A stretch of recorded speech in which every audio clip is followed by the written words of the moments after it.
কোরবানি গরুতে আমাদের করণীয়টা কি কি? আপনি গরু কিনতে হবে অন্তত 1 সপ্তাহ আগে। কয় সপ্তাহ আগে? সর্বোচ্চ 1 মাস আগে। আর ইয়ার আগে যদি কিনে রাখতে পারেন এটা তো আরো বেশি সওয়াব। কেন হুজুর? প্রশ্ন কেমন সওয়াব? প্রশ্নের উত্তর হলো, সেটা আপনাকে বহন করে ফুলসিরাতের রাস্তা পার করবে, সেটার সাথে সম্পর্ক রাখার দরকার আছে কি নাই?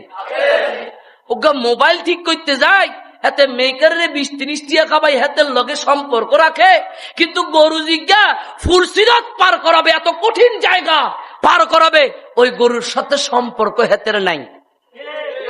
গরু কিনবে কোন সময়? সানরাইতে যে সময় কোরবানের আজান, ফজরের আজান দিব, সে সময় টুকুর করে যাই, টুকুর করে কোরবানি গরু গা কিনি, সুন্দর মতো জবাই করে দিব। এরকম টিয়া বাসাই না পাবলিক আসেনি? ফজরের আজান দিলে গরু কিনতে যায়, যেরকম আসেনি? ফতুয়া কি দেয় জানেননি? কত 3 দিন আছে, 3 দিন কোরবান করতে হারিয়ম আছে না, 7 দিন করতে হারিয়ম। কিন্তু ভাই কথা হলো যে 7 দিন 3 দিন এটা পরের বিষয়, আপনার সাথে ওই পশুটার সাথে আগে সুসম্পর্ক হওয়া উচিত। কথা বলেন।